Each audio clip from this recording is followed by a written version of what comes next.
What is up? Good morning, ladies and gentlemen. It is time to rise and shred. You can see who I'm hanging out with. It's always a good time chilling with the one and only Jacob Gaffney.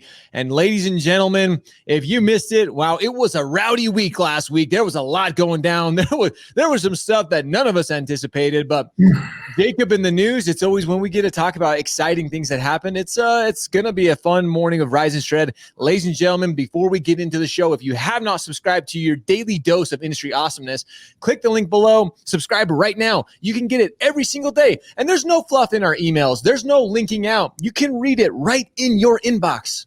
Click below, subscribe right now to Rise and Shred. Jacob, man, first of all, how was your weekend, bro? How was your weekend? Did you have a good weekend?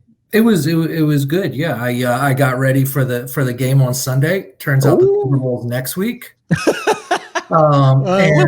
And that was the pandemic, just kind of losing time and space, and that's what we need to talk about, man. This pandemic is a year old, officially a year old. We talked about officially.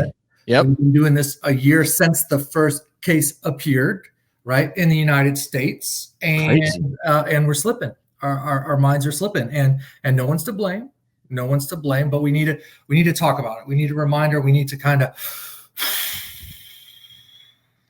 So let's talk about it. This whole is our Zoom, because, and it doesn't matter if you're using Zoom, if you're using Google Meets or whatever platform you're using, but our decorum, things are kind of starting to slip, and you and I have seen this. So let's unwrap this a little bit, because I really do think this is something that people are thinking about. We both suffer from it. I mean, you're a perfect example over the weekend. So let's kind of unwrap this a little bit. Okay.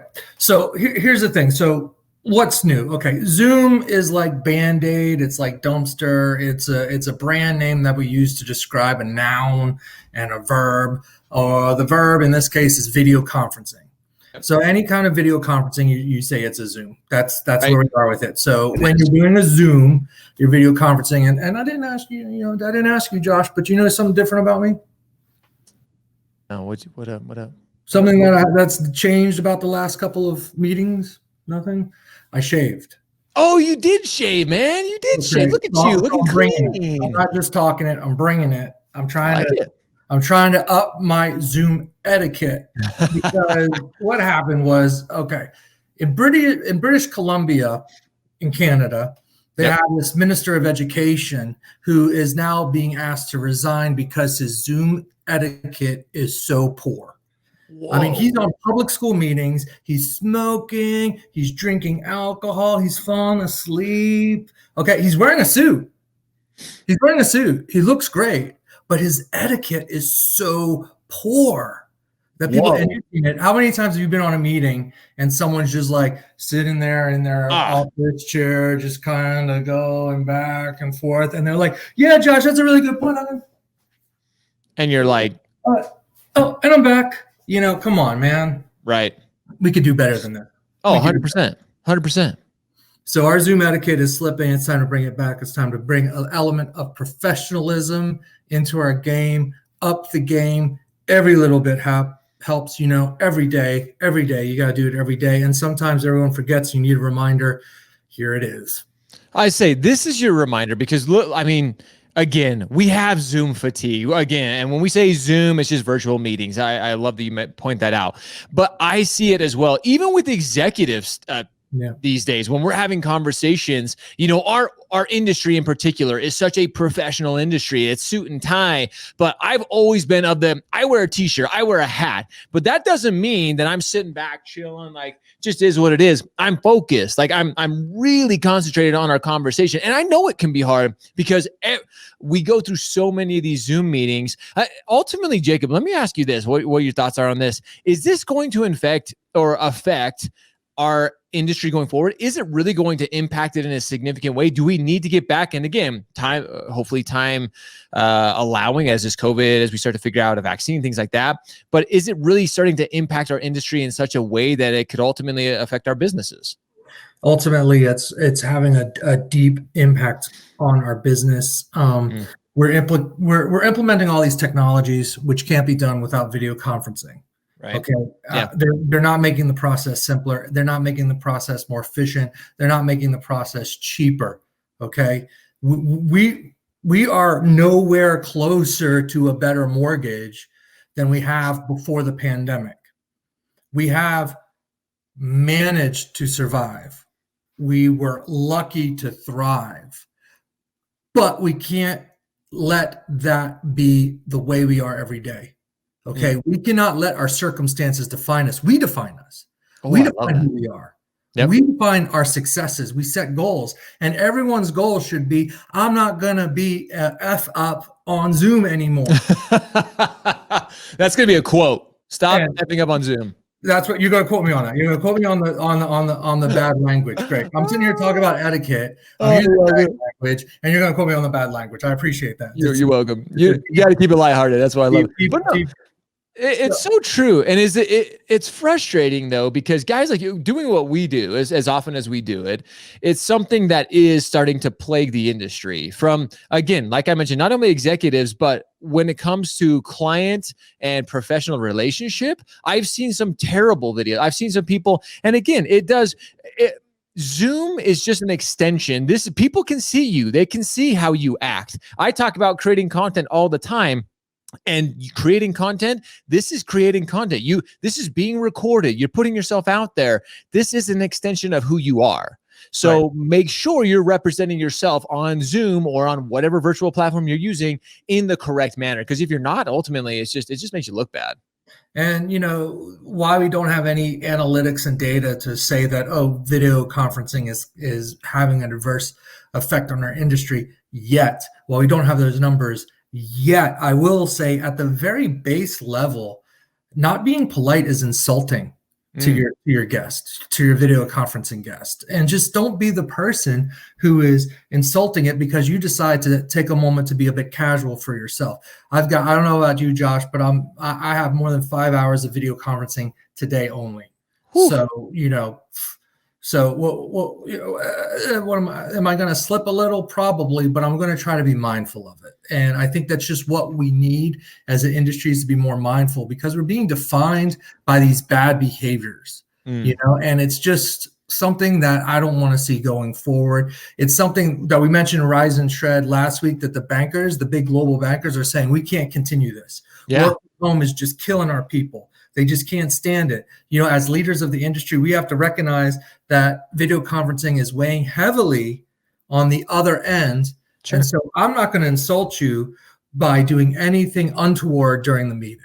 I'm going to respect you, Josh, and I'm going to bring it, and I'm going to be polite, and I'm not going to insult you. And I think that's what everyone needs to consider, is to just communicate effectively and appropriately. Boom. And I love that. And I don't want to drag this out much longer, but you use a perfect example. You have 5 hours of this. I'm right there with you. I have multiple hours of talking with clients, talking with all kinds of meetings today. How do you stay engaged for 5 hours? And again, it's difficult. So do you do something before, like in between your scheduled meetings? What do you do to really stay focused? Because again, we're sitting here. There's nobody else in the room. I'm just staring at a camera. I'm staring at you. How do you stay engaged? How do you keep that politeness, if you will? How do you do it personally? How do you do it? Well, I think the most important thing is you've got to give time for yourself. If you don't give time for yourself, you can't give your time to others effectively. And it doesn't take much, and it's difficult. But after this call, I'm going to have a walk around for 10 minutes. The trip to the proverbial water cooler that you used to have to work, where you go engage, and a conversation like you have with me, take a step outside, unless you're, up in the Northeast. Don't take it. It's freezing outside. Don't go there. But you know what I mean? And that's the hardest thing, is that I've never seen people in this industry work so hard in their lives until they had to work from home. Everybody is working so hard, it is ridiculous. I'm getting texts at 10 p.m.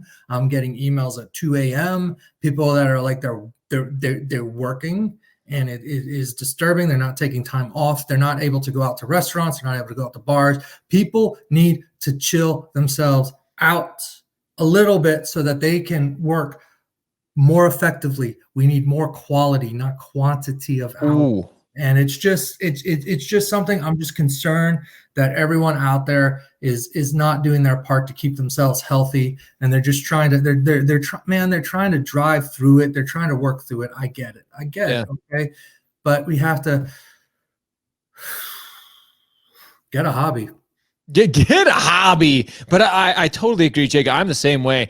Between meetings, I try to give myself at least a 3 or 4 minute break, minimum 3 or 4 minute break to stand up, get the blood flowing, get it pumping. And this may sound ridiculous, but I guarantee you, those who actually do it, like you will see a noticeable difference in your communication efforts when you're sitting on Zoom, because it is difficult. More quality, not quantity. Love that. Thanks, Val Miller. Appreciate it. Like, and that's just it. Like, it's little things that we're forgetting because this has become the norm, Jacob. This is our lives now, and you have to start recognizing that you have to take care of yourself. A lot of people have heard me talk about this. I'm a huge proponent of being healthy, having a healthier lifestyle, and little things like this: drinking some water, getting a drink, and for the love, I've seen this too, and you mentioned this. Don't drink alcohol. Don't drink something stupid during a meeting. I have seen that. We were on a call with some executives, and like literally he was drinking. It was probably 3 p.m, and he was drinking a scotch. And I'm just like, bro, like seriously on a call? Like really?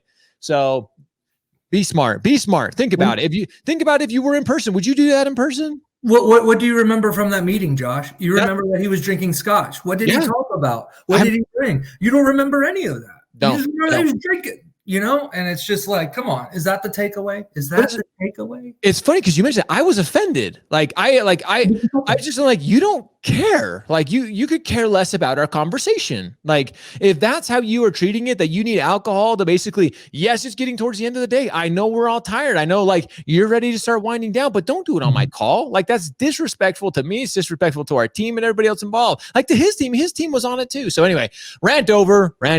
Yeah. Back to Sharon has a point to read books. I am reading books. I'm reading The Orchid Keeper right now by Cormac McCarthy. It's awesome. Okay, I am trying to read books. I do. I think that's a great idea, is to exercise the brain by unplugging and reading a book. Getting off the screen is the hardest thing. That is the best advice. It sounds easy. It is hard. It is hard to unplug. You know that. It is. It is hard, but you have to. Find a hobby. You said it. Find a hobby, read a book, do something different, get out of there. All right, as we move on from this, there's some other big things that happened last week. What do you want to touch on first? Oh man.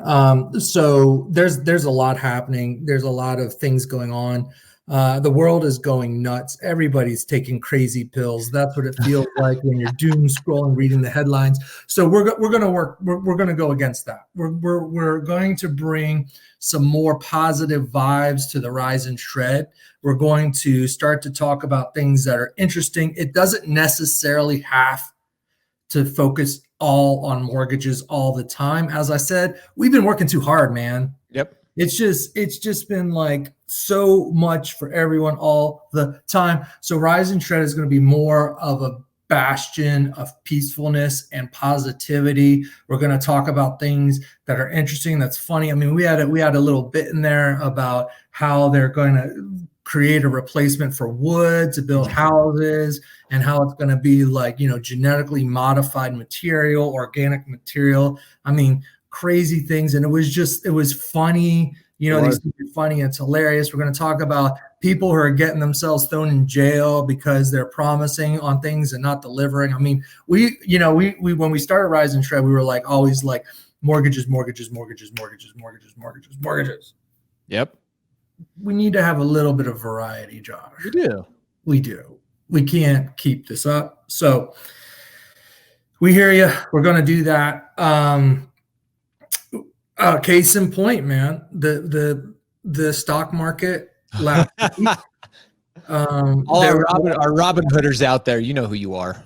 Yeah, I mean, we all are. We don't need to go into detail about what happened. I'm happy to if you want to, but we definitely saw that this kind of fun and games in the stock market mania did definitely have an impact on the Home Point IPO. Big time. Kind of did really put the brakes on the fervor that's been around the mortgage market lately. And I wonder if the impact is going to go even deeper. It depends what this week will look like, but there were other IPOs that were meant to be coming about that could very well be impacted as well. I think Home Point will recover because it's just such an amazing firm. Agreed. And I really, really commend them for going forward with their IPO in a disruptive market, just because that was their goal. Yep. And they were going to complete their goal. I mean, how cool was that? Like to have the drive to get that done in the market for the Home Point IPO to go in was just really impressive that they went forward. They'll recover. I think for like some of these bigger IPOs we have coming, they may be rethinking, because the gamble is really so much higher. For sure. I agree. Mm-hmm. And I do agree with so much of that. I just hope as an industry, and again, we're not just mortgage, but this is something that is impacting all of us, our day to day, on what will transpire after some of these events last week. I agree with you with the IPO with Home Point. I think they'll recover from it. Do you think that those who had planned on making, going public or have announced it, do you think this kind of reserve puts them on, like helps them pump the brakes a little bit? Or do you think everybody's like, nah, full vigor, we're going forward with it? Home Point did, so we can still do it. What do you think? Is it people pumping the brakes a little bit?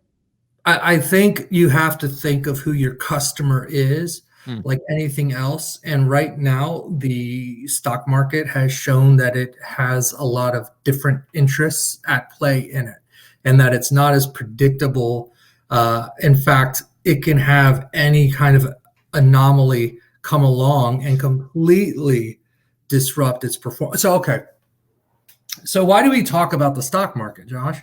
I mean, I don't invest in stocks. I don't know if you invest in stocks, but why do we talk about the stock market? Because for one, it's crazy. We hit a recession, we lose our jobs. The stock market tanks, we lose our jobs. The pandemic comes, the stock market goes up, and we lose our jobs. We can't find any kind of relationship and thread with our industry, except we know that when the stock market is stable, we don't lose our jobs. Right. So right now it is not stable. So you look at the performance of Home Point and you look at the performance of the IPOs, and then you think of the other mortgage firms that are trying to enter the space. If they stop, that shows you our market isn't stable. And we had the same kind of disruption leading in to the Great Recession, but in the bond market. And what we're seeing now, and why we talk about the stock market and why we may talk about the bond market some more, is we're not talking about the performance. We're talking about the vigilantism towards monetary policy that these investors hold on our market. Sure. So when it was in the Great Recession, the mortgage bond market, they played vigilantes in dictating federal policy impacting interest rates through their investments. The markets dictate our lives through their investments. And what the GameStop IPO and the Wall Street Bets Reddit forum showed us is that there is an effort to democratize that vigilantism, but the vigilantism still exists. Yep. So it doesn't matter whether it's hedge funds or whether it's a bunch of guys in their basements on their computer all day. They still showed that they can get in there and impact intervention from the administration, intervention from the Federal Reserve, intervention from the Treasury, bailouts, stimulus, quantitative easing. That's why we talk about the stock market. And that's why we take a notion of it all when we're putting together the Rise and Shred. See, and I'm glad you mentioned that, because I actually had somebody message me about this. Like, why are you guys getting into stocks? Like, it's not mortgage related. This goes back to what you mentioned earlier, Jacob. We're trying to bring something different. We don't want it to be mortgage all the time. Plus, these things they affect every single one of us. Like, they really do. So I think sometimes we get so one-track minded, especially as mortgage professionals, that we don't even look outside. Like, we don't even start to broaden our horizons at all. I think it's critical. It's absolutely necessary right now more than ever to start broadening your horizons, to start expanding your mind and your knowledge. Because if you continue just to be so one eccentric focused in mortgage, you're going to miss a lot of things. You're going to miss even opportunities. You're going to miss discussions. You're going to fry yourself. You're going to absolutely burn yourself out on mortgage. And that's not good for you. It's not good for your family. It's not good for your health. It's not good for your clients, to be honest. I'm not saying again, going back to our beginning, you're all willy-nilly, but you have to broaden your horizons. You have to, and that's again what we're doing at Rise and Shred. And that is our focus, is we want to bring you other items that are important and that actually are impacting your life. And we could say it like with United Wholesale. Sure. United Wholesale was a private company serving mortgage brokers, serving them well.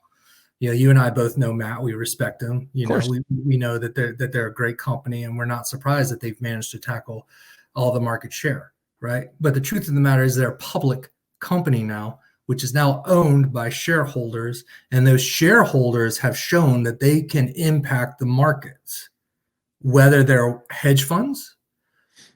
United Wholesale can't stop people from investing in it. Of course. They can't stop people from buying their shares.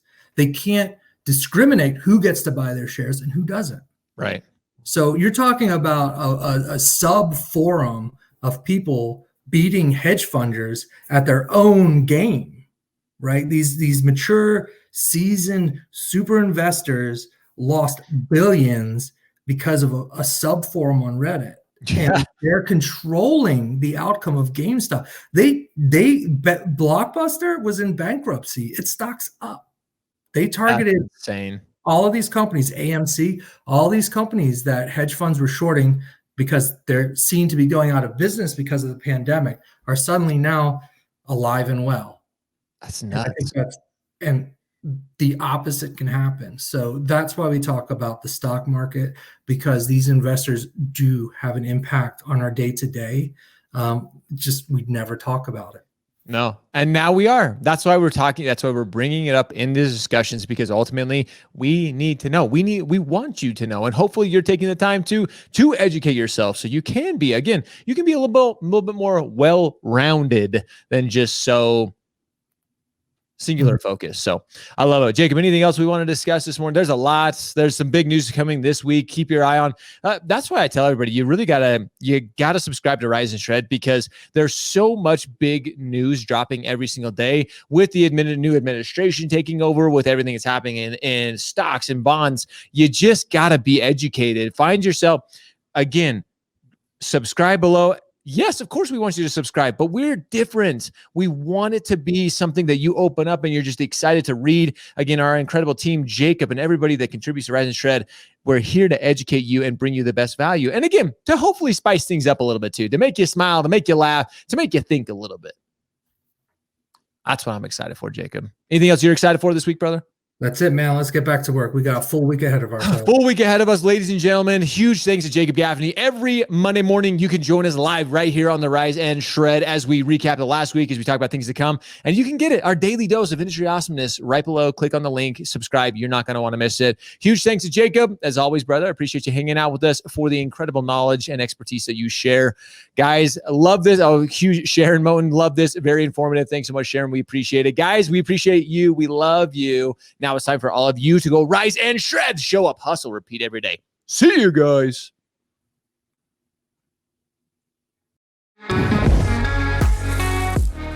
Hey, what's up, everybody? Thank you again so much for joining us for today's show. If you like the content, make sure you hit that like button below. And if you already haven't subscribed to our channel, click right over here and you can subscribe to our YouTube channel. And if you want to see our latest video, click over here. And again, if you want to see the best of the best of daily content within the mortgage and real estate industries, you have to subscribe now. We look forward to having you shred with us every single day.